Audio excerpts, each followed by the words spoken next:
Welcome back students. आज की अपनी इस वीडियो में हम क्लास 12th के लिए chapter 5 continuity and differentiability exercise 5.1 का इंट्रोडक्शन पढ़ने वाले हैं। बेसिकली 5.1 एक्सरसाइज के अंदर हम कंटिन्यूटी के बारे में बात करेंगे। डिफरेंशिएबिलिटी इससे नेक्स्ट एक्सरसाइज में हम डिस्कस करेंगे। तो कंटिन्यूटी के अंदर हमें कंटीन्यूअस एंड डिसकंटीन्यूअस फंक्शंस के बारे में पढ़ना है। अब क्या होते हैं कंटीन्यूअस फंक्शन और क्या होते हैं हमारे डिसकंटीन्यूअस फंक्शंस। तो मैं एक ग्राफ आपके सामने बनाता हूं। इस तरह से ये ग्राफ है एंड लेट्स से ये ग्राफ इस तरह से चल रहा है आपका। तो ये ग्राफ जो है इसको हम कह रहे हैं सम एफ ग्राफ आपका। अब आप इस fx ग्राफ को देखें तो ये कहीं से भी टूटा हुआ नहीं है, मतलब एक कंटिन्यूअसली चले जा रहा है। जब हम इसको ड्रा करेंगे तो हमें पेन को उठाने की जरूरत नहीं है, आप इसे ही ड्रा कर सकते हैं। So this type of function is continuous functions. fx is continuous. अब क्योंकि जब हम कंटिन्यूअसली चेक कर रहे होते हैं तो किसी पर्टिकुलर पॉइंट पर चेक करते हैं, तो यहां पे मान लीजिए हम एट ए पॉइंट पर, किसी भी पॉइंट पे चेक कर लो ये कंटिन्यूअस होगा at x is equal to A. तो ऐसे फंक्शंस जो बिना ब्रेक हुए जिनका ग्राफ बनता है उन्हें हम कंटिन्यूअस फंक्शंस कहते हैं। अब हम थोड़ा सा बात करें डिसकंटिन्यूअस फंक्शंस के बारे में, तो मैं आपके सामने एक ग्राफ बनाता हूं इस तरह से। मैंने एक ग्राफ बना दिया, मान लीजिए कुछ इस तरह से। ये पैचेस में चल रहा है आपका ग्राफ, मतलब यहां से यहां तक आया, फिर यहां से स्टार्ट हो गया, फिर यहां से। तो हम इस तरह का फंक्शन जो ब्रेक होकर के उसका ग्राफ बन रहा है, मतलब इसमें देखिए कई जगह ब्रेक हो रहा है, तो ऐसे फंक्शंस को हम कहते हैं आपका डिसकंटीन्यूअस फंक्शन, मतलब जो कंटीन्यूअस नहीं है। अब यहां पर ये जो पॉइंट्स हैं ये कुछ x की स्पेसिफिक वैल्यूज होंगी। मान लीजिए at x is equal to a है, ये आपका x is equal to b है, तो ये पॉइंट्स ऑफ डिसकंटिन्यूटी होंगे। यानी इन पॉइंट्स पर ये जो ग्राफ है वो आपका कंटीन्यूअस नहीं होगा या फिर डिसकंटीन्यूअस होगा।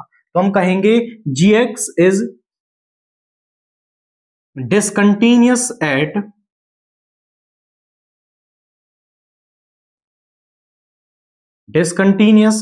x is equal to a and x is equal to b।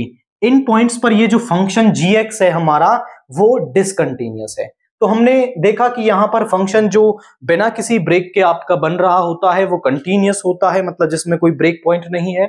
और जो फंक्शन ब्रेक हो रहा है, जिन पॉइंट्स पर वो ब्रेक हो जाता है, वो पॉइंट्स ऑफ डिसकंटिन्यूटी वहां पर आपके हो जाते हैं। अब इसके बाद हम बात करें कि जब हम कंटिन्यूटी को चेक कर रहे होंगे कि वो कंटिन्यूअस है या नहीं है, ये तरीका तो हमारे पास था कि हम ग्राफ को देख करके बता दें कि फंक्शन कंटिन्यूअस है या डिसकंटिन्यूअस है। इसके अलावा हम कैसे फंक्शंस, भाई सभी फंक्शंस के ग्राफ तो हमारे पास नहीं होंगे, तो उनकी कंटिन्यूटी को हम कैसे चेक करेंगे। तो हम कहते हैं कि continuity of a function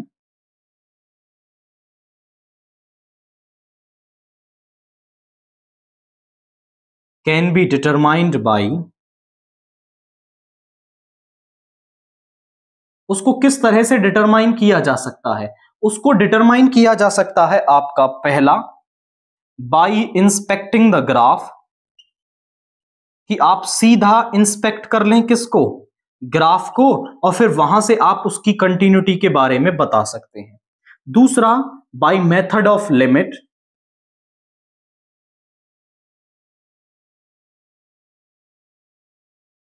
third by algebra of continuity.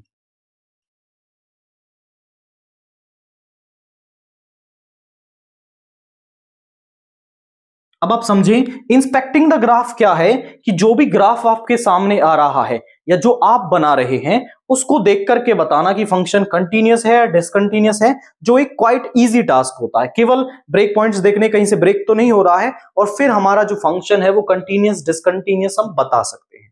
दूसरा होता है मेथड ऑफ लिमिट, एंड ये वाइडली यूज्ड है, इसको ही हम सबसे ज्यादा यूज करेंगे जब हम कंटिन्यूटी की बात कर रहे होंगे। तो जब हम इसके फॉर्म में देखते हैं कि किस तरह से हम किस फंक्शन को आपका कंटीन्यूअस कहेंगे, तो हम एक डेफिनेशन आपके सामने लिख रहे हैं, definition 1।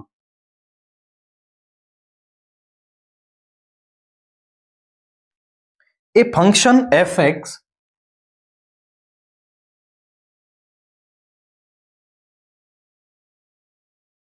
is said to be continuous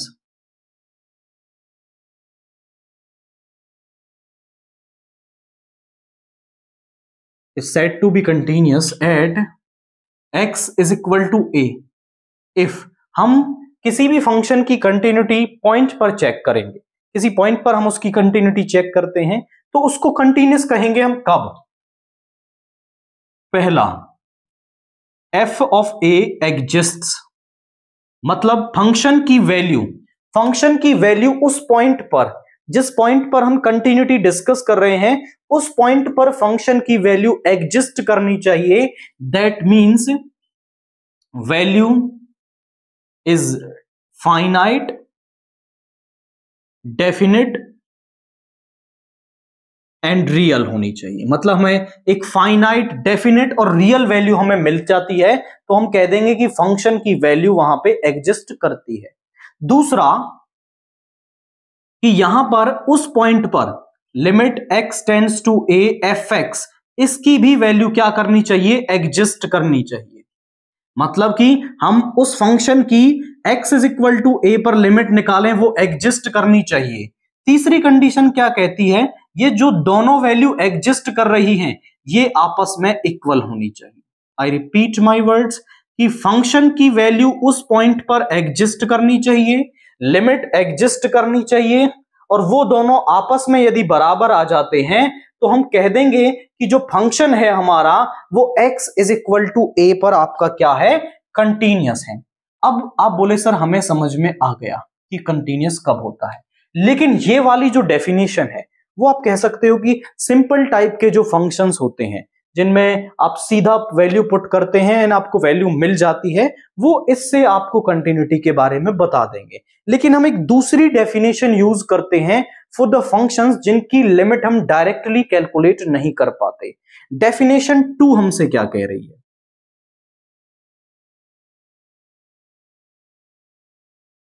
हम कह रहे हैं a function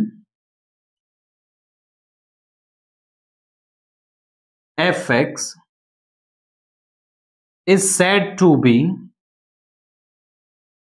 continuous at x is equal to a if, कब? जब हम कहेंगे कि उस फंक्शन पर उसकी लेफ्ट हैंड लिमिट बराबर होगी उसकी राइट हैंड लिमिट और बराबर होगी उस फंक्शन की वैल्यू की। आई रिपीट माई वर्ड्स कि उस फंक्शन के उस पॉइंट पर LHL, RHL और उस पॉइंट पर फंक्शन की वैल्यू यदि ये तीनों आपस में बराबर आ जाते हैं देन हम उस फंक्शन को क्या कहेंगे? आपका कंटिन्यूअस कहेंगे। और इसे थोड़ा सा इलेबोरेट करके आप इस तरह से लिख सकते हैं, limit x tends to a minus F X, इसको लिख सकते हो limit x tends to a positive F X और फंक्शन की वैल्यू उस पॉइंट पर। LHL को थोड़ा सा आप यहां अलग से लिख सकते हैं, limit x tends to a minus F X. A minus का मतलब है, ये माइनस नहीं है, माइनस केवल नोटेशन है कि हम लेफ्ट हैंड लिमिट निकाल रहे हैं। यहां पर हम x को क्या है? a माइनस एच सब्सटीट्यूट कर देते हैं। जैसे जैसे x हमारा a बन जाएगा तो जो हमारा h है वो क्या बन जाएगा? इधर ले आए, minus H is equal to 0, H is equal to 0। मतलब जैसे जैसे x जो है वो a की तरफ जाएगा h हमारा 0 की तरफ टेंड करेगा। मतलब यहां पे लिमिट h टेंड्स टू 0 और फंक्शन में जहां भी x है वहां पे हम रख देते हैं a minus H left hand limit में। और जब हम बात करेंगे किसकी? राइट हैंड लिमिट की, तो यहां पे limit x tends to a positive F X, तो यहां पर भी लिमिट हमारा जो h है वो 0 को टेंड कर जाएगा और यहां पर हम पुट कर देते हैं क्या? x के प्लेस पर हम a प्लस एच पुट कर देते हैं। I repeat my words, definition 2 हमसे क्या कह रही है कि कोई भी फंक्शन एफ एक्स को हम x is equal to a पर कंटिन्यूअस कहेंगे कब? जब उसकी LHL, RHL और उस फंक्शन की वैल्यू उस पॉइंट पर बराबर आती है तो हम उस फंक्शन को कंटिन्यूअस कहते हैं। आप जिन फंक्शंस को इससे सॉल्व कर पाएंगे उन्हें इससे भी सॉल्व कर पाएंगे। मतलब डेफिनेशन 2 का यूज आप किसी भी क्वेश्चन के लिए कर सकते हैं। सभी क्वेश्चंस का को कंटिन्यूअस डिसकंटिन्यूअस आप डेफिनेशन 2 से चेक कर पाएंगे। नाउ नेक्स्ट टॉपिक हम पढ़ते हैं, that is algebra of continuous functions. तो कंटिन्यूअस फंक्शंस का अलजेब्रा हमसे क्या कहता है, हम मान लेते हैं कि late f and g are continuous functions at x is equal to a। हमने ऐसा कह दिया कि जो हमारे f and g हैं वो क्या है, कंटिन्यूअस फंक्शंस हैं at x is equal to a। Then तो इसका अलजेब्रा हमसे क्या कहता है कि हम अगर उन दोनों फंक्शंस का सम कर देते हैं, मतलब दोनों का सम कर दें f और g का, तो f plus g is a continuous function at x is equal to a, यानी कि continuous function at x is equal to a। तो यहां पर हमारा जो f प्लस g है वो भी एक कंटिन्यूअस फंक्शन होगा at x is equal to a पर, और जो उनका डिफरेंस है सेकंड कि उनका जो डिफरेंस होगा f माइनस जी वो भी क्या है, कंटिन्यूअस होगा at x is equal to a। Third हम कहें कि अगर हम किसी भी c रियल नंबर से f को या g को मल्टीप्लाई कर दें इज ए कंटिन्यूअस फंक्शन, वो भी क्या होगा, एक कंटिन्यूअस फंक्शन होगा आपका at x is equal to a, यानी कि where c is a real number, continuous function where c is a real number, कि c जो है वो हमारा एक रियल नंबर होगा। मतलब किसी भी नंबर से हम किसी कंटिन्यूअस फंक्शन में मल्टीप्लाई कर दें तो उससे हमारा जो फंक्शन है वो उस पर कोई चेंज नहीं आएगा, वो फंक्शन हमारा तब भी कंटिन्यूअस होगा। इसके बाद हम बात करें कि अगर हम दो कंटिन्यूअस फंक्शंस का प्रोडक्ट कर दें, यानी f डॉट जी भी क्या है, एक कंटिन्यूअस फंक्शन होगा at x is equal to a। इसके बाद उनका डिवीजन करें तो f बाई जी भी क्या है, एक कंटिन्यूअस फंक्शन होगा, इज अ कंटिन्यूअस फंक्शन।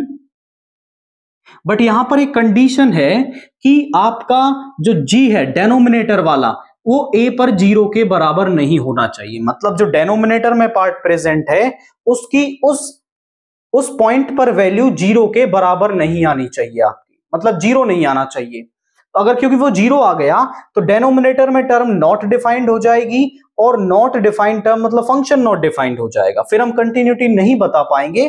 तो डेनोमिनेटर वाला पार्ट 0 नहीं होना चाहिए। ये है हमारा अलजेब्रा ऑफ कंटिन्यूअस फंक्शन।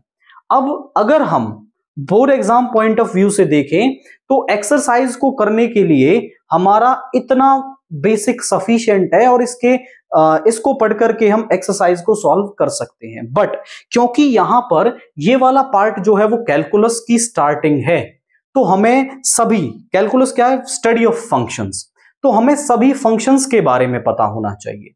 तो एक हमने मेथड पढ़ा था अभी, continuity of functions by inspecting the graphs. तो अब हम फंक्शंस के ग्राफ्स पढ़ने वाले हैं और वहां से हम उनकी कंटिन्यूटी को इंस्पेक्ट करने वाले हैं। तो हम अब क्या करने वाले हैं, हम पढ़ेंगे continuity of functions by inspecting the graph, by inspecting the graph, यानी उनके ग्राफ बनाएंगे, उनकी डोमेन, रेंज और कंटिन्यूटी के बारे में अब हम बात करने वाले हैं। अब हम आपसे कहें कि कौन से फंक्शंस हम यहां पर पढ़ने वाले हैं, तो यहां पर हम फंक्शंस पढ़ने वाले हैं आइलेट। अभी आपने वर्ड थोड़ा सा नया सुना, इंटीग्रेशन में इसे आप दोबारा सुनेंगे। आई का मतलब है इनवर्स ट्रिग्नोमेट्रिक फंक्शंस, जो हमने चैप्टर 2 में पढ़े हैं। उसके बाद एल का मतलब logarithm functions,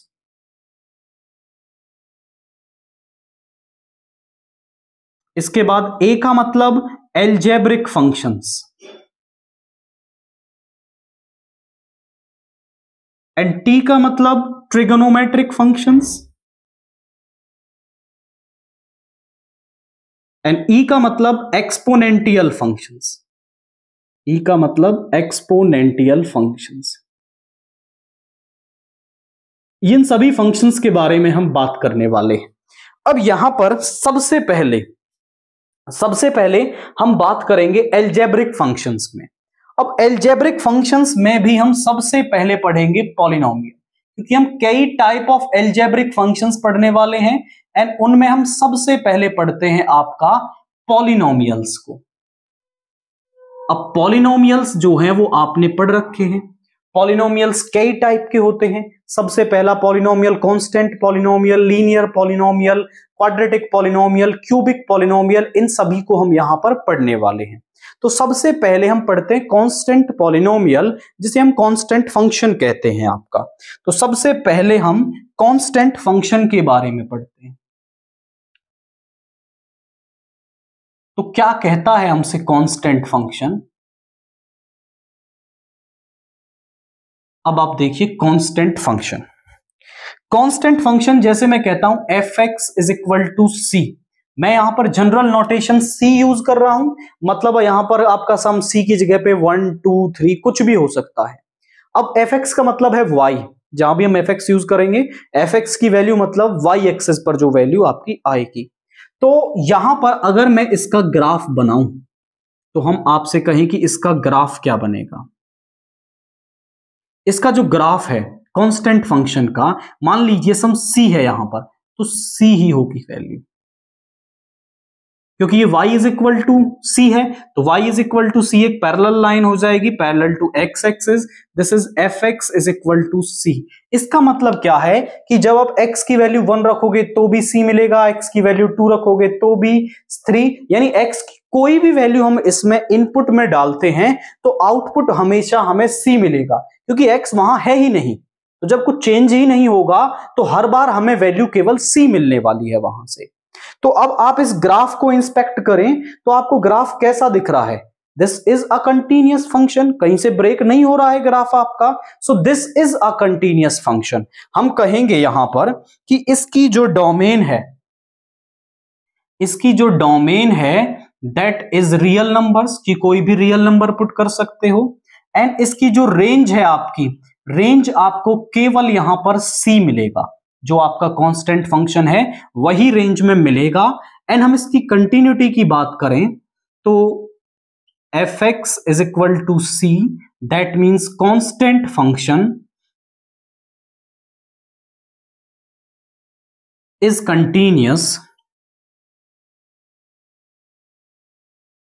continuous for all x belongs to r, यानी हर एक रियल नंबर पर, कंटिन्यूअस एवरीवेयर। रियल नंबर पर कंटिन्यूअस का मतलब है कंटिन्यूअस एवरीवेयर, तो ये हर जगह आपका क्या होता है? कंटिन्यूअस होता है, कंटिन्यूअस एवरीवेयर फंक्शन है। इसके बाद हम नेक्स्ट टाइप पर बात करते हैं, दैट इज लीनियर पॉलिनोमियल, और I must say linear function. अब लीनियर फंक्शन कैसा होता है हमारा? अब लीनियर फंक्शन की जो स्टैंडर्ड फॉर्म है वो तो हमारे पास होती है fx is equal to ax plus b, और जब हम किसी भी लीनियर पॉलिनोमियल का ग्राफ बनाते हैं तो वो बनती है एक स्ट्रेट लाइन। और जब इसका ग्राफ बनाएंगे सच दैट कि a जो है वो 0 नहीं है आपका, तो जब हम इसका ग्राफ बनाएंगे तो आप ध्यान से देखें इसका ग्राफ क्या बनेगा हमारे पास। इसका ग्राफ इस तरह से एक स्ट्रेट लाइन होगी, क्योंकि यहां पर हम इसे पॉजिटिव कंसीडर कर रहे हैं, x का कोफिशिएंट पॉजिटिव कंसीडर कर रहे हैं। This is our fx। अब आप ध्यान से देखो कि हम यहां पर x की वैल्यू रियल नंबर्स डाल रहे हैं, तो x की वैल्यू भी तो हमें रियल नंबर्स मिल रही है, 1 पे सम अलग, भी 2 पे अलग, 3 पे अलग, तो हमें पूरे रियल नंबर्स यहां पर मिल रहे हैं, तो आउटपुट भी रियल नंबर है। और थोड़ा सा हम ग्राफ को इंस्पेक्ट करें यहां पर, तो आप देखें तो ग्राफ कहीं से ब्रेक नहीं हो रहा है, that means this is a continuous function. तो आप कहेंगे कि इस फंक्शन की जो डोमेन है that is real numbers, and जो इसकी रेंज है that is also real numbers, and fx is equal to में ax plus b, that means linear function is continuous everywhere. Linear function is continuous for all x belongs to real number, मतलब continuous everywhere. तो जो linear function है वो हर जगह continuous होता है। अब हम एक स्पेशल टाइप का लीनियर फंक्शन पढ़ते हैं। आप इसका एक स्क्रीनशॉट लें, हम इसको यहां से इरेज करने वाले हैं।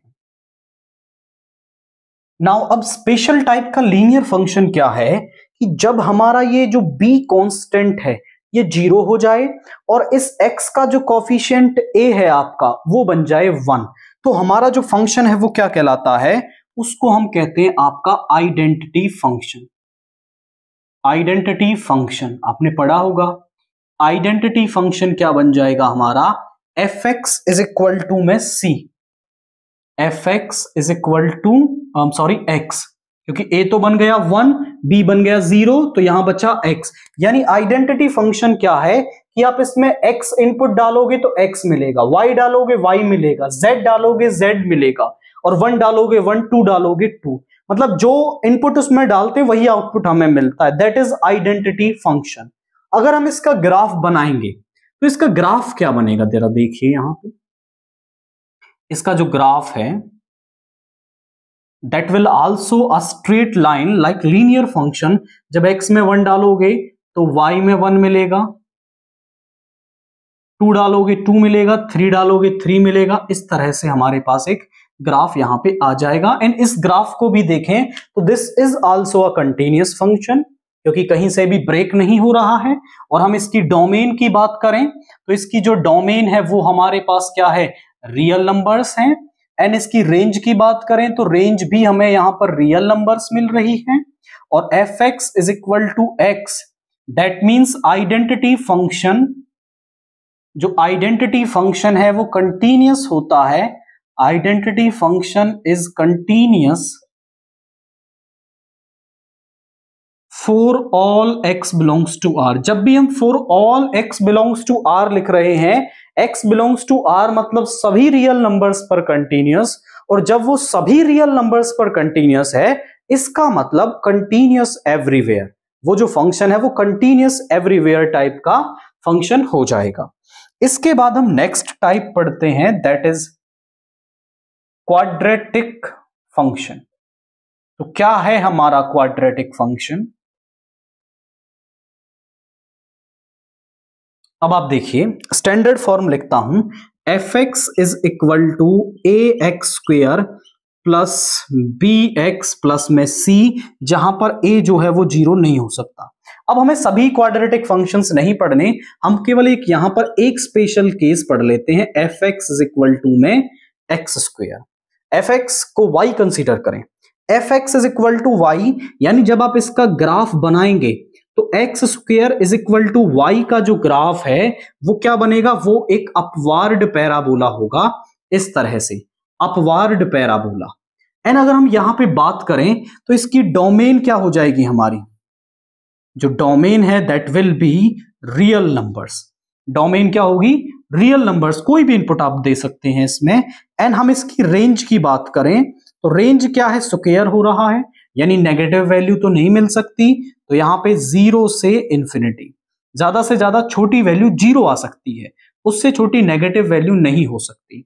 और इसकी कंटिन्यूटी की बात करें तो फंक्शन कहीं से ब्रेक हो रहा है, नहीं हो रहा है, that means this is a continuous function. तो हम कहेंगे fx is equal to x square, that means quadratic function is continuous for all x belongs to r। कि हर एक रियल वैल्यू पर कंटीन्यूअस एवरीवेयर टाइप का फंक्शन है, ये हर जगह आपका क्या होगा, कंटीन्यूअस होगा। इसके बाद हम बात करें next topic, that is cubic function. क्या है हमारा, क्यूबिक फंक्शन। अब क्यूबिक फंक्शन की हम स्टैंडर्ड फॉर्म की बात करें तो स्टैंडर्ड फॉर्म होगी उसकी fx इज इक्वल टू में ax cube plus bx square plus cx plus में d, जहां पर a 0 नहीं हो सकता। यहां पर भी हम एक स्पेशल केस पढ़ लेते हैं, that is fx is equal to x cube. जब हम इसके ग्राफ की बात करेंगे तो इस fx is equal to x cube का जो ग्राफ है वो कुछ इस तरह से आपका बनेगा।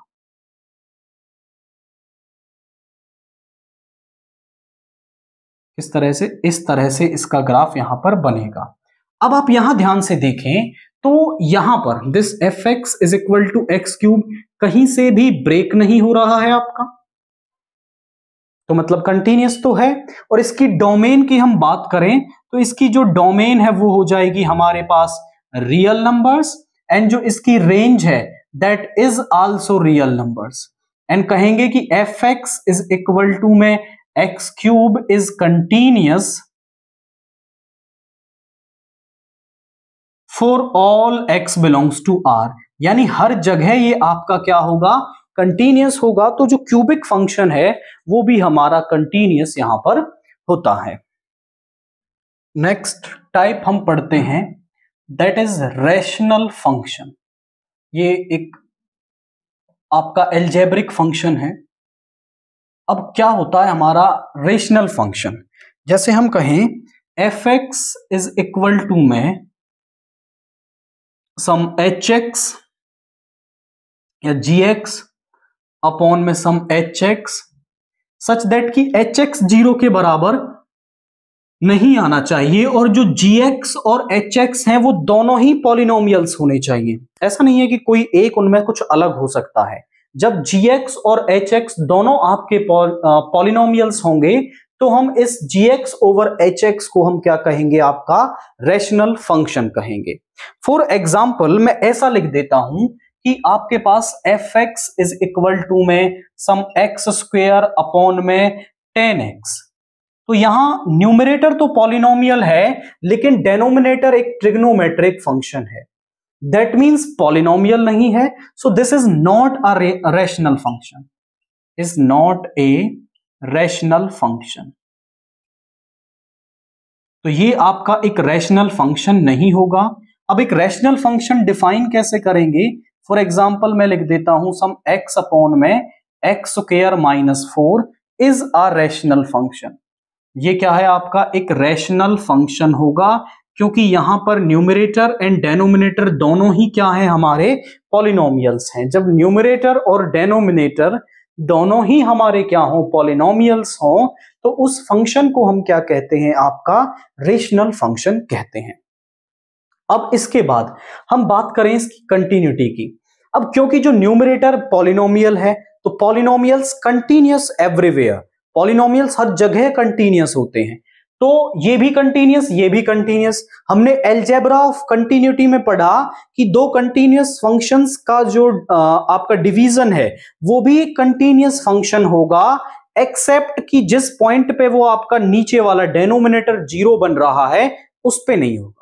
मतलब डेनोमिनेटर 0 नहीं होना चाहिए और वो आपका कंटिन्यूअस होता है। तो जिन पॉइंट्स पे डेनोमिनेटर 0 बन रहा है उन पे डिसकंटिन्यूअस होगा, अदरवाइज सभी पे कंटिन्यूअस होगा। तो हम कहेंगे कि रैशनल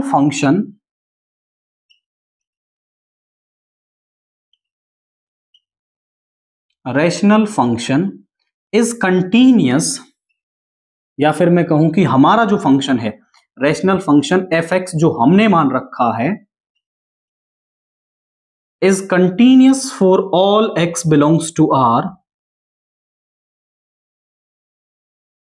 हर एक उस आर के लिए कंटिन्यूअस होगा, continuous for all x belongs to R. केवल उनमें से उन एक्स पर नहीं होगा जिन पर जो हमारा एच एक्स है वो 0 बन जाता है। आई रिपीट माई वर्ड्स कि केवल वो एक्स पर आपका कंटिन्यूअस नहीं होगा जिन पर हमारा denominator that means H x जो है वो 0 बन जाता है, बाकी सभी पर वो कंटिन्यूअस होगा। फॉर एग्जाम्पल इस एग्जाम्पल को हम थोड़ा सा एलेबोरेट करते हैं तो यहां पर हम इसे क्या कर सकते हैं, एफ एक्स एक रैशनल फंक्शन है, एक्स अपॉन एक्स, इसको 2 का स्क्वायर लिख दें तो ये हो जाएगा x upon x minus 2 into x plus 2 ए स्क्वायर माइनस बी स्क्वायर से। अब ये 2 पॉइंट्स पे डेनोमिनेटर 0 बनेगा, एक तो 2 पर और एक माइनस के 2 पर। तो हम कहेंगे कि एफ एक्स इज कंटिन्यूअस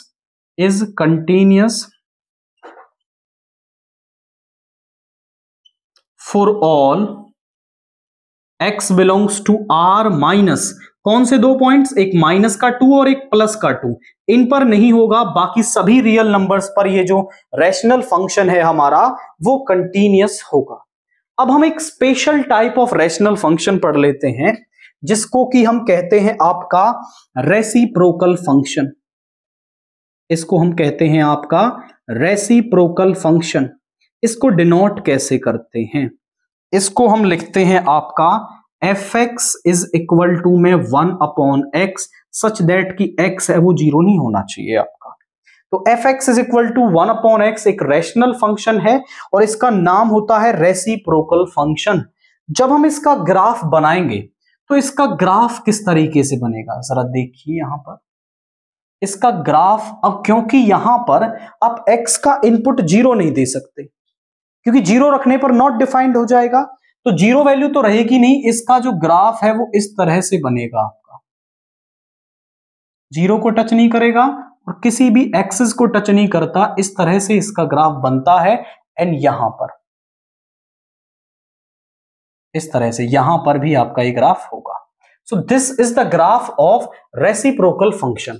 अब आप यहां समझें तो हम कोई भी वैल्यू, हम इसके डोमेन की बात करें तो इस वाले फंक्शन में हम कोई भी x की वैल्यू ले सकते हैं, दैट मींस रियल नंबर्स को पुट कर सकते हैं।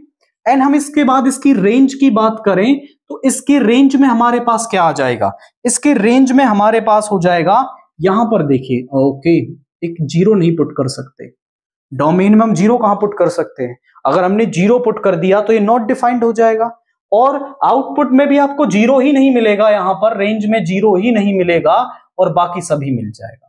तो ये आपका कंटीन्यूअस होगा किस पर, सभी रियल नंबर्स पर, केवल किस पर नहीं होगा, जीरो पर नहीं होगा क्योंकि जीरो पर कोई वैल्यू ही नहीं दे रहा है, हमें वैल्यू नहीं दे रहा है तो कंटीन्यूअस नहीं हो सकता आपका।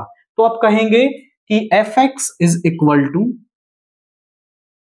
1/x is continuous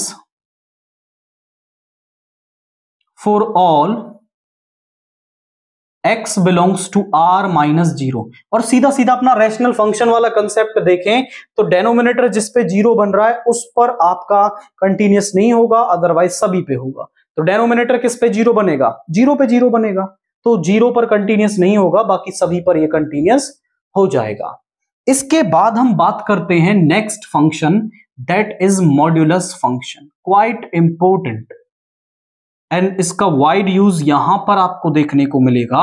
so what is a modulus function, कि मॉड्यूलस फंक्शन हमारे पास क्या है एंड उसका ग्राफ किस तरीके से बनता है। आपके पास जो मॉड्यूलस फंक्शन है इसको थोड़ा सा आप पहले भी पढ़ चुके हैं, fx is equal to modulus of x। इस मॉड्यूलस x का काम क्या होता है, अंदर से आ रही नेगेटिव वैल्यू की एब्सोल्यूट वैल्यू हमें देना, या फिर आप ऐसा कह सकते हैं कि अंदर से आ रही नेगेटिव वैल्यू को पॉजिटिव करना इसका काम होता है। तो मतलब अंदर से हमें हमेशा एक पॉजिटिव वैल्यू आपकी मिलेगी, चाहे हम इसके अंदर कुछ भी इनपुट आपका दें यहां। तो इसको ना हम ब्रेक कर लेते हैं, पहले इस मॉड्यूलस फंक्शन को आप ब्रेक करना सीखें कि इसको ब्रेक कैसे करेंगे।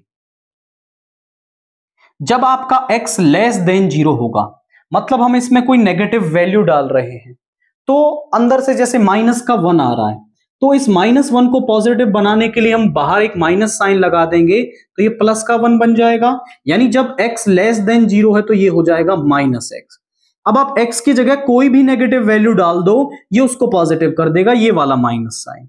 और जब आपका x ग्रेटर देन या इक्वल टू जीरो है, यानी अंदर से पॉजिटिव वैल्यू आ रही है, तो हमें अलग से कोई साइन लगाने की जरूरत नहीं है, वो पहले से ही हमें क्या दे रहा है, एक पॉजिटिव वैल्यू दे रहा है, यानी x जो है मॉड्यूलस x जो है वो पॉजिटिव x में ब्रेक हो जाएगा। या फिर आप ऐसा कह सकते हैं कि मॉड्यूलस x -x में ब्रेक होगा जब x लेस देन जीरो है, और पॉजिटिव x में ब्रेक होगा जब x आपका greater than equal to zero है आपका।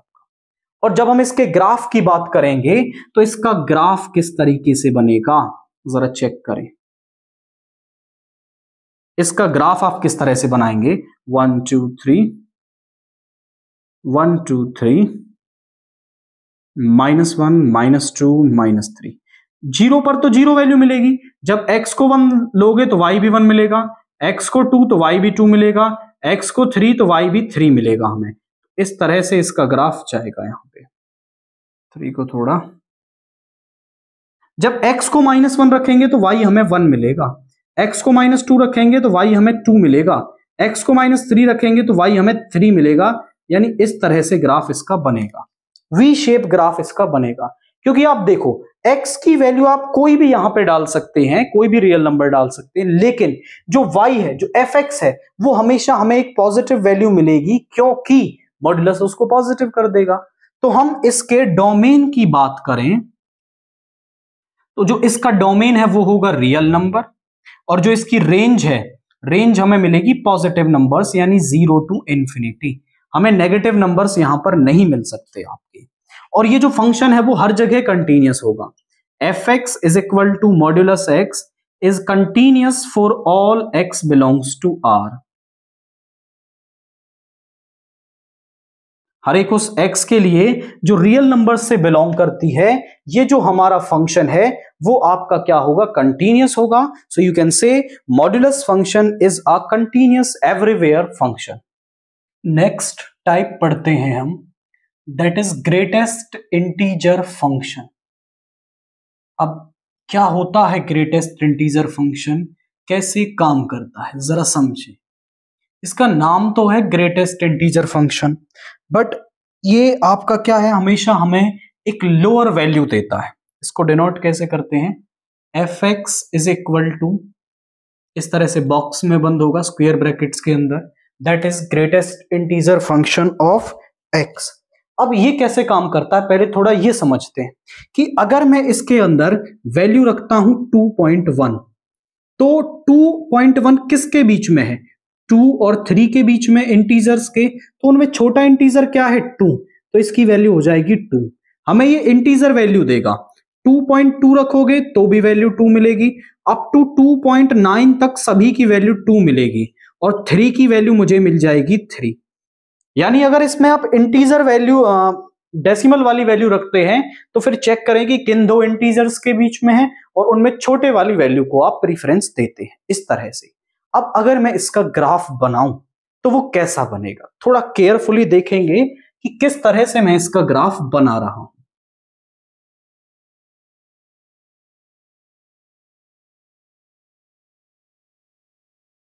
एक्स हमारा 1 2 3, 1 2 3,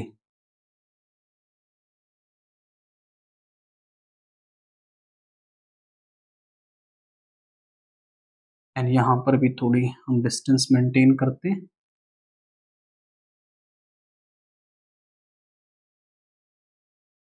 वन 2 3 4, यहां माइनस का 1, माइनस का 2, माइनस का 3, माइनस का 1, माइनस का 2, माइनस का 3। अब ऑब्वियसली जब हम इसके अंदर 0 डालेंगे तो वैल्यू 0 मिलेगी। इस डार्क डॉट का मतलब वो पॉइंट वहां पर है जहां हम इसे बना रहे हैं।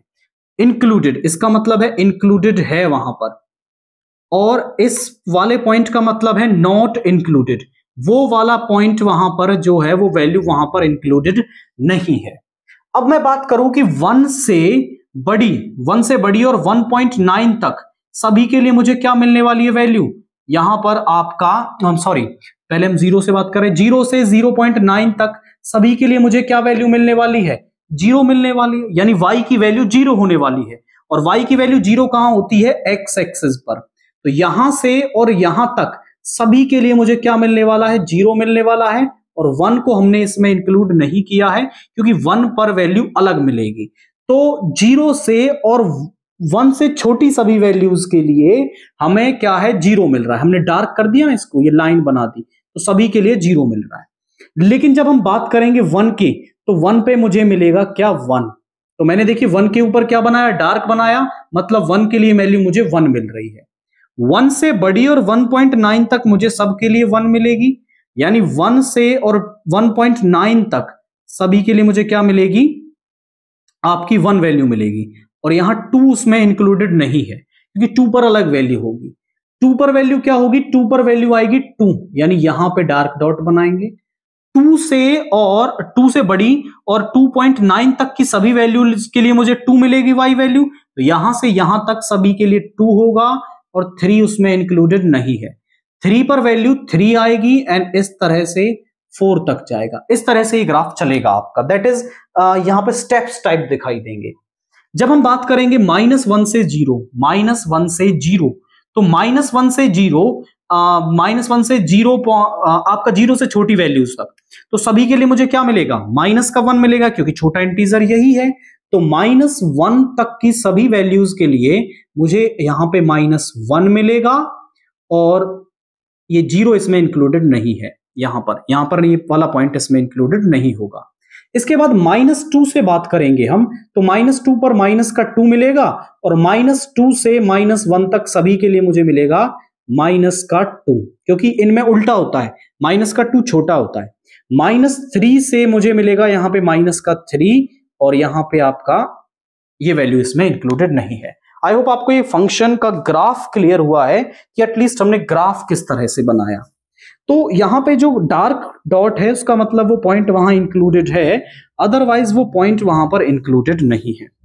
अब मैं आपसे कहूं कि इसकी डोमेन क्या है, इसकी डोमेन आप ध्यान से देखें, क्या पुट कर रहे हैं हम सभी रियल नंबर्स पुट कर रहे हैं यहां पे। इसके बाद इसकी रेंज की बात करें तो रेंज आप ध्यान से देखो कि हम इसमें इनपुट तो सभी रियल नंबर्स डाल रहे हैं, लेकिन जो आउटपुट है, आउटपुट हमें हमेशा एक इंटीजर वैल्यू ही मिल रही है। देखो -1 से 1.9 तक जो भी वैल्यू डाली उसमें सभी के लिए मुझे 1 मिला, मतलब इंटीजर्स। तो इसकी जो रेंज है वो हमें इंटीजर्स मिल रही है।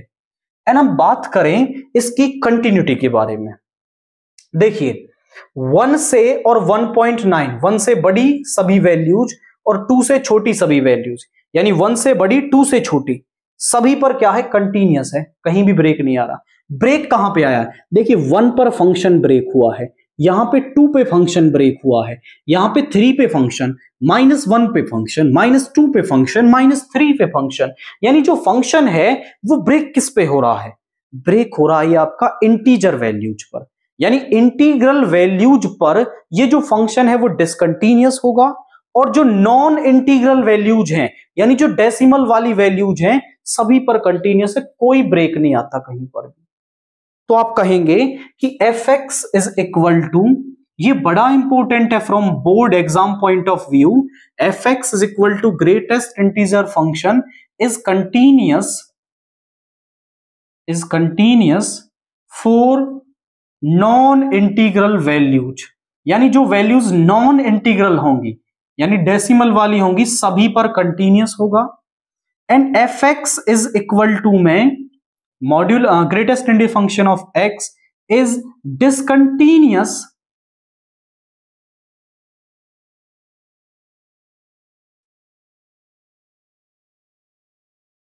Discontinuous for all x belongs to z, यानी सभी इंटीग्रल वैल्यूज पर, या फिर कह सकते हो फॉर ऑल इंटीग्रल वैल्यूज, सभी इंटीग्रल वैल्यूज पर वो क्या है आपका डिसकंटीन्यूअस होगा। इस पर एमसीक्यू क्वेश्चन डायरेक्ट बना सकता है, कैसे, वो आपसे कह देगा कि ये फंक्शन दे रखा है, किस पर आपका ये कंटीन्यूअस होगा, ऑप्शन देगा x is equal to 1, x is equal to 2, x is equal to -2 and x is equal to 1.5। अब आप वहां देखेंगे कि नॉन इंटीग्रल वैल्यू कौन सी है, तो नॉन इंटीग्रल वैल्यू है 1.5, अब 1.5 को टिक कर देंगे। अगर आप थोड़ा इसके बारे में नहीं जानते होंगे कि कंटिन्यूटी कैसे बिहेव करती है इसकी, तो फिर आप सॉल्व करने में लगे रहेंगे एंड वो कभी सॉल्व नहीं होने वाला। तो आप थोड़ा याद रखेंगे, continuous for all non integral values and discontinuous for all integral values. और इसका एक दूसरा नाम भी होता है, दैट इज हम इसको कहते हैं स्टेप फंक्शन, क्योंकि आप इसके ग्राफ में देखो ना स्टेप टाइप दिखाई दे रहे हैं आपको, सो this is a step function. इसके बाद हम बात करें next type, that is signum function. अब क्या होता है हमारे पास सिग्नम फंक्शन, अब सिग्नम फंक्शन को हम थोड़ा सा डिफाइन करें तो किस तरह से लिखेंगे, fx इज इक्वल टू में बेसिक डेफिनेशन तो ये होती है कि जब x नॉट इक्वल टू 0 है, एंड 0 होता है जब x इज इक्वल टू 0 है। हमने अभी मॉड्यूलस फंक्शन को ब्रेक किया था, कैसे करते हैं कि जो हमारा x लेस देन 0 है उसके लिए तो मॉड्यूलस किस में ब्रेक होता है, माइनस के x में, नीचे वाले को नहीं छेड़ना, कैंसिल हो गया, माइनस का 1 आ गया, और x 0 पर 0 ही है, और जब x ग्रेटर देन 0 होता है तो मॉड्यूलस किस में ब्रेक होता है, पॉजिटिव x में, यानी 1। तो आपने जो सिग्नम फंक्शन है वो इस तरह से पढ़ा होगा, यही पढ़ना है आपको, ये डेफिनेशन आपके काम की नहीं है।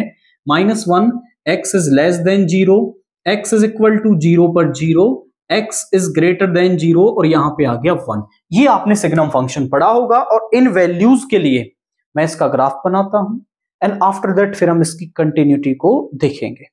तो मैं इसका ग्राफ बनाऊं किस तरह से, जरा देखिए, इसका हम ग्राफ बना रहे हैं। भाई x 0 पर तो क्या है 0, यहां 1 ले लो, यहां ले लो -1, और 0 पर तो देखिए ये पॉइंट यहां इंक्लूडेड नहीं है, 0 की बात नहीं कर रहे हैं हम, और 0 से बड़ी सभी वैल्यूज पर मुझे मिलेगा 1, यानी एक लाइन मिल जाएगी 1 के पैरेलल 0 से बड़ी सभी वैल्यूज पर, और 0 से छोटी सभी वैल्यूज पर, ये यहां इंक्लूडेड नहीं है, -1 के पैरेलल एक लाइन मिल जाएगी, यानी -1 होगा हमेशा, 0 से छोटी सभी वैल्यूज पर -1 होगा। डोमेन क्या है हमारे पास, x की सभी वैल्यूज हम इसके अंदर डाल रहे हैं, और रेंज क्या है हमारे पास, रेंज में हमें केवल 3 पॉइंट्स मिल रहे हैं, -1, 0, 1, ये तीनों नंबर्स मिल रहे हैं, तो ये इसकी रेंज यहां पर हो गई। मैं बात करूं कंटिन्यूटी की, तो एक ही पॉइंट ऐसा है that is x is equal to 0 जिस पर फंक्शन ब्रेक हो रहा है, अदरवाइज फंक्शन आपका कंटिन्यूअस दिखाई दे रहा है। मतलब आप कहेंगे कि signum function fx is equal to sgnx, मतलब signum function x is continuous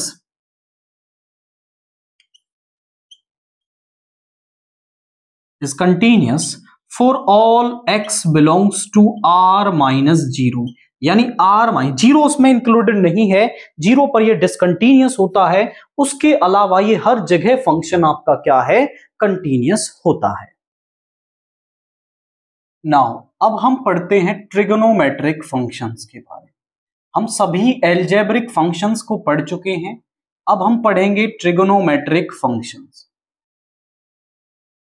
सबसे पहला ट्रिगोनोमेट्रिक फंक्शन जो है वो हमारे पास है fx इज इक्वल टू में sin x। अब हम पहले sin x का ग्राफ बनाएंगे, डोमेन, रेंज एंड उसकी कंटिन्यूटी पर बात करेंगे। तो आप यहां समझें कि sin x का यदि मैं ग्राफ बनाता हूं, अब ये ग्राफ्स आप पहले भी 11th क्लास में पढ़ चुके हैं, तो थोड़ा जल्दी से हम आपको क्विक रिकैप इसका करवाएंगे। यहां पर आप ध्यान से देखें तो यहां मान लिया π/2 है, यहां पे मान लिया पाई है, यहां 3π/2 है, यहां पे 2π है, और यहां पे माइनस का π/2, माइनस का पाई, माइनस का 3π/2, यहां पे वैल्यू 1 मान ली, यहां पे वैल्यू -1 मान ली। अब जो साइन है 0 पर 0 होता है और π/2 पर इसकी वैल्यू हो जाती है 1, यानी इस तरह से पीरियोडिक फंक्शन बनता है। पाई पर वापस 0 हो जाएगा, 3π/2 पर हो जाएगा -1 और 2π पर 0, इस तरह से ग्राफ चलेगा, और -π/2 पर होगा -1, -π पर 0, -3π/2 पर आपका 1 हो जाएगा। इस तरह से ये जो ग्राफ है ये sin x का ग्राफ है। मैं कहूं कि इसकी जो डोमेन है वो क्या होगी, तो इसकी जो डोमेन है यहां पर वो आपकी क्या होगी, that is real numbers. And इसकी रेंज की बात करें तो इसकी जो रेंज है दैट विल बी -1 to 1, -1 से 1 क्लोज्ड इंटरवल के अंदर होगी। बात करें इसकी कंटिन्यूटी के बारे में तो आपको कहीं से भी ये ग्राफ ब्रेक दिख रहा है, कहीं से भी ब्रेक नहीं हो रहा है, दैट मींस ये जो ग्राफ है हमारा वो कंटिन्यूअस है। किस पर कंटिन्यूअस है, for all x belongs to r, यानी sin x fx is equal to sin x is continuous for all x belongs to r। अगला फंक्शन पढ़ते हैं that is fx is equal to cos x। हम इसका graph बनाएंगे तो यहां पर देखें, यह भी एक पीरियोडिक फंक्शन होता है। यहां पे मान लिया π/2, यहां पे पाई, यहां पे 3π/2, यहां पे 2π, यहां पे माइनस का π/2, यहां माइनस का पाई, यहां माइनस का 3π/2, यहां पे 1 और यहां पे -1। अब हम यहां पर देखें तो हमारा कॉस जो है 0 पर क्या होता है 1, यानी ग्राफ यहां से शुरू होगा और π/2 पर हो जाता है 0, इस तरह से। पाई पर होता है -1, 3π/2 पर 0, माइनस का 2 पाई, इस तरह से आपका ग्राफ ये चलता रहेगा और आगे 5 पाई बाई 2 पर ये 0 हो जाएगा। माइनस पाई बाई 2 पर 0, माइनस पाई पर -1 और -3 पाई बाई 2 पर 0। तो ये भी एक पीरियोडिक फंक्शन है आपका। और यहां पर आप देखें तो इसकी जो डोमेन है that is real numbers and जो रेंज है इसकी that is from -1 to 1। And हम इसकी कंटिन्यूटी की बात करें तो continuous for all x belongs to r। तो ये हर एक उस x के लिए जो रियल नंबर से आएगा कंटिन्यूअस होगा, क्योंकि कहीं पर भी जो फंक्शन है वो ब्रेक नहीं हो रहा है।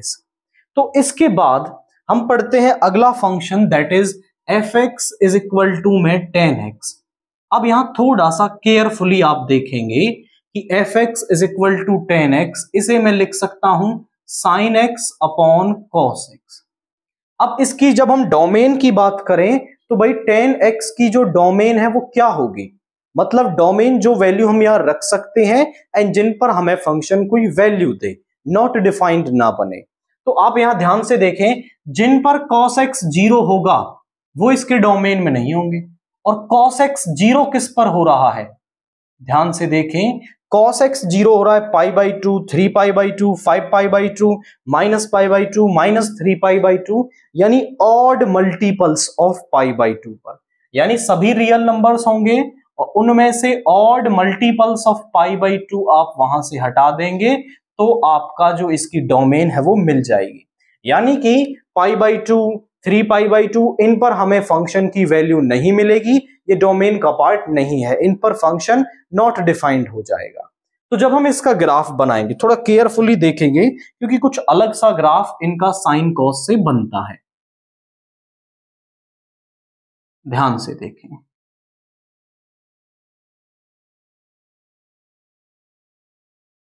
इस तरह से हमने यहां पर ले लिया। अब यहां पर आप देखें तो मैं कह रहा हूं ये पाई बाई 2 है, ये है पाई, ये है 3 पाई बाई 2 और ये है 2 पाई। यहां पर है माइनस का पाई बाई 2, यहां पर है माइनस का पाई, यहां पर है माइनस का 3 पाई बाई 2 और यहां पर है माइनस का 2 पाई। अब क्योंकि हमने यहां देख लिया कि किसी भी odd multiples of pi by 2 पर हमें वैल्यू नहीं मिलेगी, यानी पाई बाई 2 पर भी कोई वैल्यू नहीं मिलेगी, तो मैं एक डॉटेड लाइन, 3 पाई बाई 2 पर भी कोई वैल्यू नहीं मिलेगी तो यहां भी एक dotted line, minus pi by 2 पर भी कोई वैल्यू नहीं मिलेगी, डॉटेड लाइन, माइनस का 3 पाई बाई 2 इस पर भी कोई वैल्यू नहीं मिलेगी तो डॉटेड लाइन। अब इसके बाद इसका ग्राफ कैसे बनाएंगे, ध्यान से देखिए, पाई पर साइन होगा 0, मैं यहां से बनाता हूं, साइन 0 पर होगा आपका 0 और 0 से पाई बाई 2, देखो साइन की 0 पर वैल्यू होती है 0 और पाई बाई 2 पर होती है 1, यानी इसकी वैल्यू इंक्रीज हो रही है आपकी। लेकिन जैसे ही हम कॉस के अंदर पाई बाई 2 रखेंगे वैल्यू नॉट डिफाइंड हो जाएगी, यानी 0 से पाई बाई 2 वैल्यू इंक्रीज होगी और पाई बाई 2 पर नॉट डिफाइंड। तो 0 से पाई बाई 2 जो वैल्यू है वो इंक्रीज होगी एंड इस तरह से पाई बाई 2 के करीब जाके नॉट डिफाइंड हो जाएगी। अब हम 0 से माइनस पाई बाई 2 की बात करें, यानी यहां पर फोर्थ क्वाड्रेंट में वैल्यू तो सेम रहेगी लेकिन डिक्रीज होगी आपकी, तो वैल्यू डिक्रीज होगी एंड माइनस पाई बाई 2 पर नॉट डिफाइंड हो जाएगी। इस तरह से इसका ग्राफ बनेगा। अब सेम आप ज्यादा कुछ करने की जरूरत नहीं है, इससे आइडिया लग गया। अब पाई पर बना दो, पाई पर यहां इस तरह से यानी यहां पे डिक्रीजिंग हो जाएगा, यहां पर माइनस पाई पर बना दो इस तरह से एंड ये बन गया। This is fx is equal to में 10x, ये 10x का ग्राफ है। अगर मैं आपसे कहूं तो यहां पर आप ध्यान से देखें तो हमें ये जो फंक्शन है वो कंटिन्यूअस होगा, कि केवल किन वैल्यूज पर कंटिन्यूअस नहीं है, पाई बाई 2, 3 पाई बाई 2, माइनस का पाई बाई 2, माइनस का 3 पाई बाई 2, इन पर फंक्शन ब्रेक हो रहा है, इन पे वैल्यू नहीं मिल रही है, सो इन पर कंटिन्यूअस नहीं होगा। तो हम कहेंगे इसकी रेंज की अगर हम बात कर दें तो भाई इसकी रेंज जो है वो होगी हमारे पास r, that r is it's range, क्योंकि माइनस इंफिनिटी से इंफिनिटी हर वैल्यू हमें यहां पर मिल रही है। इसके बाद हम कहें continuous for all x belongs to r minus 2n plus 1 pi by 2। यानी कि अपनी जो डोमेन है उस पर ही कंटिन्यूअस होगा। ऐसे ही sin x जो है वो अपनी डोमेन पर कंटिन्यूअस, cos x अपनी डोमेन पर कंटिन्यूअस, tan x भी अपनी डोमेन पर कंटिन्यूअस होगा। इसके बाद हम अगला फंक्शन पढ़ें, that is fx is equal to में cot x। थोड़ा सा यहीं पे एडजस्ट कर देता हूं मैं ताकि आप डिफरेंस भी यहां पे देख पाएंगे। cos x upon sin x। अब मैं आपसे कहूं कि भाई इसकी जो डोमेन है, इसकी डोमेन क्या होगी? इसकी डोमेन में वो पार्ट नहीं होगा जहां पर denominator that means sin x 0 बन जाएगा। तो यहां पे इसकी डोमेन की हम बात करें तो domain will be r minus n pi. Sine जो है वो एन पाई पर 0 बनता है, तो एन पाई पर हमें इसकी वैल्यू नहीं मिलेगी, एन की वैल्यू इंटीजर्स से होगी। एंड आप कह सकते हैं where n belongs to integers. तो यहां पर आप ध्यान से देखेंगे कि इसका ग्राफ हम किस तरह से बना लेंगे। यहां पर आप ध्यान से देखें तो हम ले रहे हैं वैल्यूज इस तरह से, 2 पाई तक हम इधर और 2 पाई तक ही इधर ले लेंगे वैल्यूज। तो यहां पर हमने ले लिया पाई बाई 2, यहां पे ले लिया पाई, 3 पाई बाई 2 एंड 2 पाई, यहां पे माइनस का पाई बाई 2, यहां माइनस का पाई, यहां माइनस का 3 पाई बाई 2 और यहां माइनस का 2 पाई। आप पहले समझे कि वैल्यू किस पर नहीं मिलेगी। हमें इसकी जो वैल्यू है वो एक तो यहां पर आपका एन पाई पर वैल्यू नहीं मिलने वाली, मतलब एक तो पाई पर नहीं मिलेगी और एक आपका 2 पाई पर वैल्यू नहीं मिलेगी और 0 पर भी वैल्यू नहीं मिलेगी, यहां भी वैल्यू नहीं मिलेगी, यहां पर भी वैल्यू नहीं मिलेगी, माइनस पाई पर भी वैल्यू नहीं मिलेगी, माइनस 2 पाई पर भी वैल्यू नहीं मिलेगी। इसके बाद अब हम बनाते हैं इसका ग्राफ कि किस तरह से हम इसका ग्राफ बिल्ड करेंगे। आप समझें कि यहां पर cos जो है वो पाई बाई 2 पर क्या हो जाता है, 0 हो जाता है। आपका cos पाई बाई 2 पर होता है 0। जब cos पाई बाई 2 से या कहें मैं पाई बाई 2 से 0 की तरफ जाऊंगा, मतलब देखिए cos की जो वैल्यू है वो 0 पर होती है 1 और पाई बाई 2 पर क्या होती है आपका cos पाई बाई 2 पर 0, यानी पाई बाई 2 से 0 की तरफ जब आप जाओगे तो वैल्यू होगी इंक्रीज। क्या होगी? वैल्यू होगी इंक्रीज। तो लेकिन एग्जैक्टली 0 पर आपका जो साइन है वो 0 बन जाएगा और वैल्यू नॉट डिफाइंड हो जाएगी। तो cos पाई बाई 2 से 0 की तरफ जाओगे तो वैल्यू होगी इंक्रीज एंड एग्जैक्टली 0 पर वो नॉट डिफाइंड हो जाएगा इस तरह से। जब हम पाई बाई 2 से पाई जाएंगे, पाई बाई 2 से पाई जो है वो थर्ड क्वाड्रेंट में cos नेगेटिव होगा तो वैल्यू डिक्रीज होगी एंड पाई पर वो नॉट डिफाइंड हो जाएगा। अब इसी सिमेट्री में बना दो, 3 पाई बाई 2 पर 0 रहेगी एंड यहां पे इस तरह से एंड यहां पे ये बन गया ग्राफ। इसके बाद यहां पे ऐसे बना दो। अब आप थोड़ा सा ऑब्जर्व करें तो tan और cot का ग्राफ आपको बिल्कुल एक जैसा सा ही दिख रहा होगा, बस थोड़ा सा फर्क है कि इसका ग्राफ इस तरह से सिमेट्री में होता है और ये इसका उल्टा हो जाता है, कह सकते हो मिरर इमेज हो जाता है।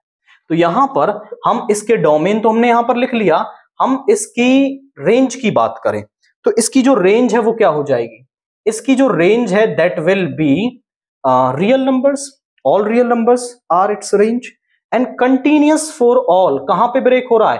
केवल एन पाई पर ब्रेक हो रहा है। Continuous for all x belongs to r minus n pi and n belongs to integers. तो ये यहां पर कंटिन्यूअस है। हमने 4 ट्रिग्नोमेट्रिक फंक्शंस देखे, वो कंटिन्यूअस थे अपनी डोमेन पर। जो पार्ट उनकी डोमेन में नहीं है उस पर वो कंटिन्यूअस नहीं है आपका। तो हमने 4 देख लिए हैं, 2 को और देखते हैं। नाउ अब हम पढ़ते हैं function that is cosecant of x।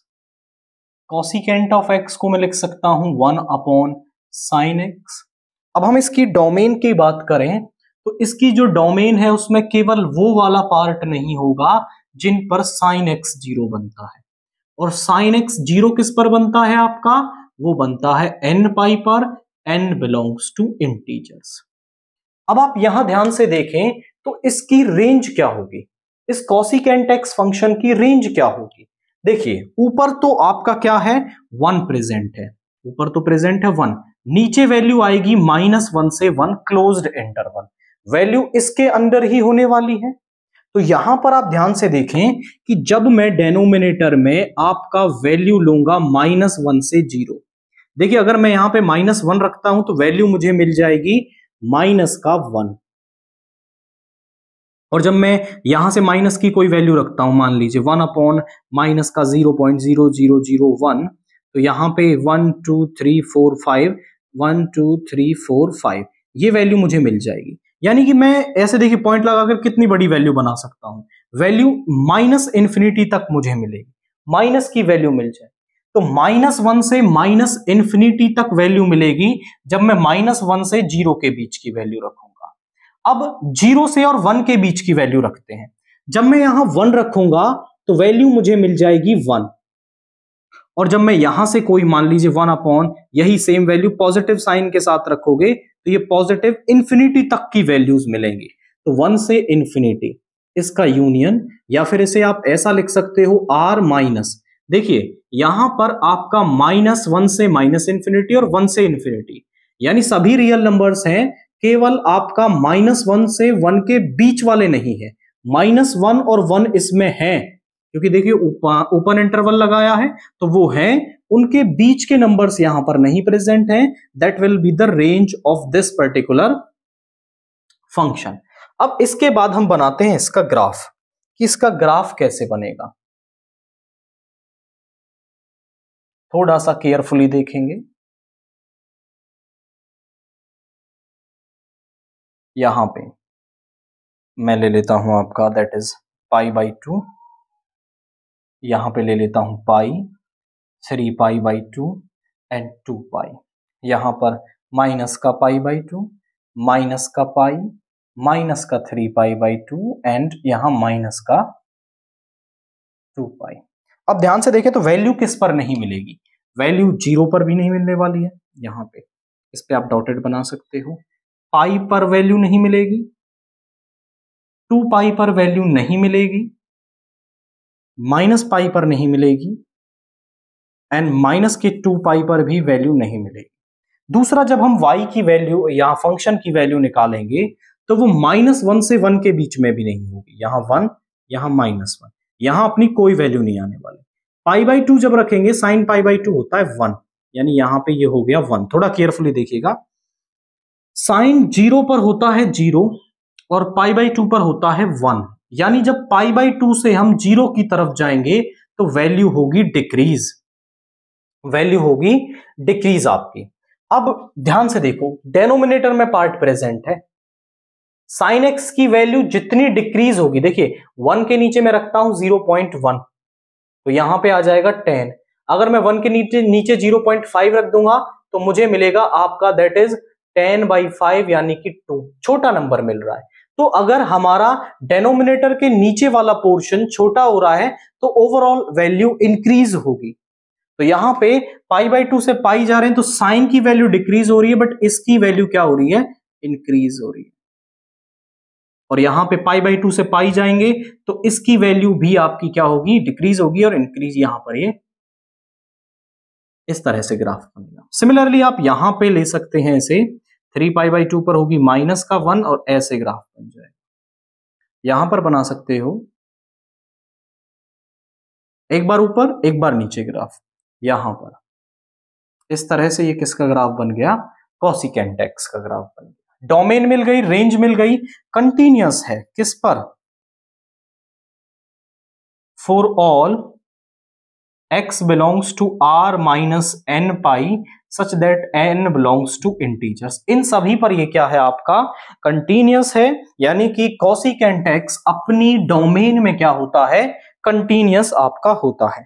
इसके बाद हम पढ़ते हैं अगला function that is fx is equal to में sec x, यानी इसे आप लिख सकते हो 1/cos x।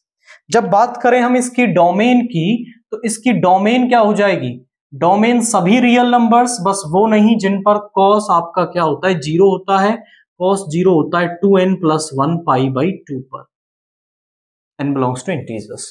अब इसकी जो रेंज की हम बात करें तो यहां पर भी cos x -1 से 1 बिलोंग करेगा, तो सेम रेंज हमारे पास यहां पर भी आ जाएगी। सेम मेथड से यहां पे रेंज आ जाएगी R-1, 1। इसका बनाते हैं हम ग्राफ। इसका ग्राफ थोड़ा जल्दी से देखते हैं, फिर आगे बढ़ेंगे हम अगले फंक्शंस पे।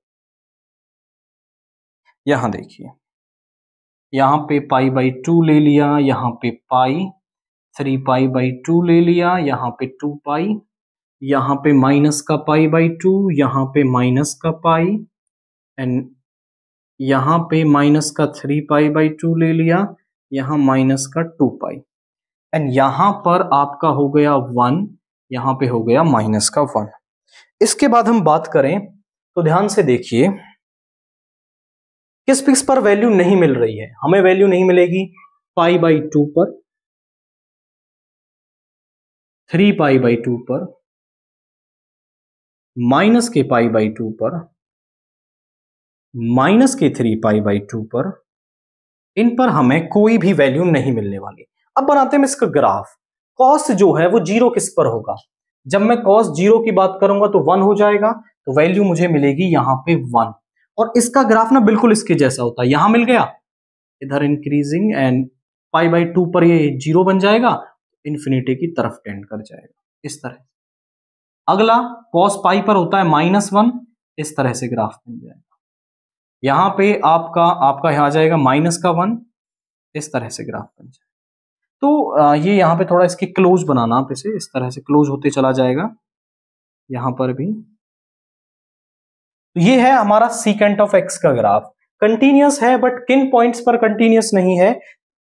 π/2, -3π/2, इन सभी पर कंटिन्यूअस नहीं है, यानी जो डोमेन में पार्ट नहीं है उन पर कंटिन्यूअस नहीं है। तो continuous for all x belongs to r, continuous for all x belongs to R, -2n + 1 π/2, इन सभी पर ये क्या है? कंटिन्यूअस है। यानी every trigonometric function is continuous, every trigonometric function, ऐसी एक लाइन मिलेगी, every trigonometric function is continuous, but किस पर? ऑन इट्स डोमेन, वो अपनी डोमेन पर क्या होता है? कंटिन्यूअस होता है। हमने देखा कि 6 के 6 ट्रिग्नोमेट्रिक फंक्शंस जो हैं वो कंटिन्यूअस है on their respective domains. Now हम नेक्स्ट टाइप का फंक्शन पढ़ते हैं, दैट इज एक्सपोनेंटियल फंक्शन। अब क्या होता है एक्सपोनेंटियल फंक्शन, आप समझें। fx इज इक्वल टू में a की पावर x, जहां पर जो a है वो ग्रेटर देन 0 होगा एंड नॉट इक्वल टू 1 होगा। a जो है वो 0 नहीं होगा, 0 से बड़ा होगा और 1 नहीं होगा। तो इस फंक्शन को हम कहेंगे आपका एक्सपोनेंटियल फंक्शन। तो यहां पर इसका ग्राफ किस तरीके से बनेगा और क्या केसेस बनेंगे हमारे, तो यहां समझें कि इसका जो ग्राफ है इसमें दो केसेस बनेंगे कि व्हेन जो a है आपका 0 से बड़ा हो और 1 से छोटा हो, क्योंकि 1 नहीं है तो 0 और 1 के बीच में हो, तो इसका ग्राफ इस तरीके से बनेगा। यहां एक पॉइंट होगा दैट इज 0,1, इससे ये ग्राफ पास होगा इस तरह से, एंड ये एक्स एक्सिस को टच नहीं करेगा, इससे ऐसे चलता रहेगा इसके पास। So this is the graph. तो यहां पर हम बात करें तो डोमेन क्या है हमारी, डोमेन क्या रहेगी? यहां पे डोमेन रहेगी रियल नंबर्स, एंड जो रेंज है that is from 0 to infinity, क्योंकि यहां पर आपका सॉरी 0 भी इसमें नहीं होता है, वैल्यू 0 भी नहीं होगी, 0 और इंफिनिटी के बीच में वैल्यू रहेगी। This is the graph. अब अगर हम बात करें कि a जो है वो आपका 1 से बड़ा हो जाए, तो इसका ग्राफ किस तरीके से बनेगा? तो इसका ग्राफ बनेगा आपका जब a 0 1 से बड़ा हो जाएगा, तो देन इसका ग्राफ यहां एक पॉइंट होगा दैट इज 1,0, इससे पास होगा। इसका जो ग्राफ है दैट विल बी इस तरह से, सॉरी यहां से नहीं, यहां से पास होगा इस तरह से, इसका ग्राफ बनेगा। और यहां पर भी जो डोमेन है दैट इज R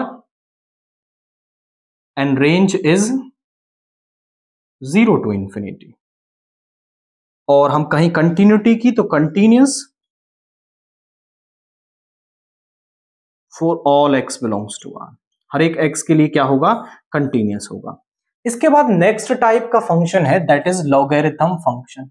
अब हम लॉगरिथम फंक्शन की बात करें तो लॉगरिथम फंक्शन जो है वो एग्जैक्टली एक्सपोनेंशियल फंक्शंस का इनवर्स होता है। मतलब ये एक दूसरे का क्या होते हैं, इनवर्स होते हैं, यानी एक्सपोनेंशियल फंक्शन का इनवर्स होता है लॉगरिथम फंक्शन। तो अगर हमारे पास मान लीजिए fx को हम y कह देते हैं, y a की पावर x, यहां पे x हमारा इनपुट है, y हमारा क्या है, आउटपुट है। तो हमारा जो लॉगरिथम फंक्शन है वो क्या बन जाएगा, देखिए बेस बन जाएगा a, लॉग बेस बन गया a, y is equal to x। अब यहां पे y इनपुट हो गया और x हो गया हमारा आउटपुट। ये हमारा होता है लॉगरिथम फंक्शन, वो एक्सपोनेंशियल से इस तरह से बना लेते हैं। अब एक्सपोनेंट लॉगरिथम फंक्शन का जो ग्राफ है वो किस तरह से बनेगा, तो यहां पर हम बात करें इसके ग्राफ की, तो जो दो इनवर्स फंक्शन होते हैं, एक दूसरे का इनवर्स होते हैं, उनका ग्राफ किस तरीके से बनता है। उनका graph y is equal to x एक लाइन होती है, उसको एज अ मिरर मान के मिरर इमेज होता है। अब देखिए जब a ग्रेटर देन 1 है आपका, तो इसका ग्राफ यहां से पास हो रहा है 0,1 से इस तरह से बन रहा है। तो यहां पे जब इसके yx को मिरर मान के इसकी मिरर इमेज बनाएंगे तो यहां 1,0 पॉइंट होगा आपका, उससे पास हो जाएगा इस तरह से। मिरर इमेज आप बना के देखें इसकी, इस तरह से बन जाएगी, इस तरह से आपका ग्राफ बन जाएगा। एंड जब हम इसके दूसरे केस की बात करें दैट विल बी 0a से 1, हमारा जो फंक्शन है वो क्या है, हमारा fx is equal to log a की पावर x। इसके लिए हम ग्राफ बना रहे हैं।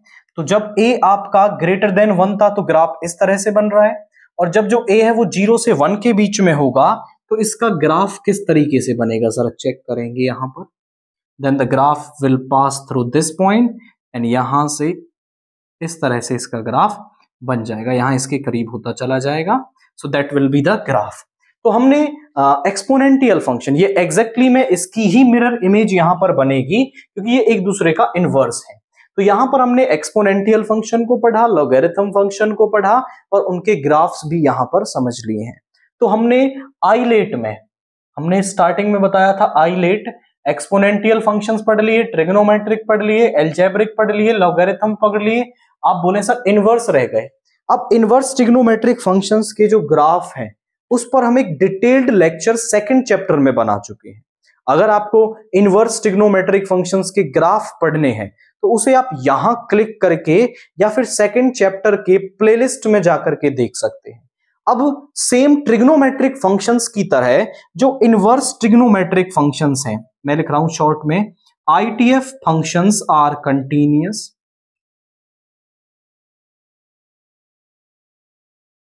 On their respective domains. अपने डोमेन्स पर वो क्या होते हैं, कंटिन्यूअस होते हैं। जो ITF फंक्शंस हैं वो अपने डोमेन पर क्या होते हैं, कंटिन्यूअस होते हैं। तो हमने सभी टाइप के फंक्शंस यहां पर पढ़ लिए हैं।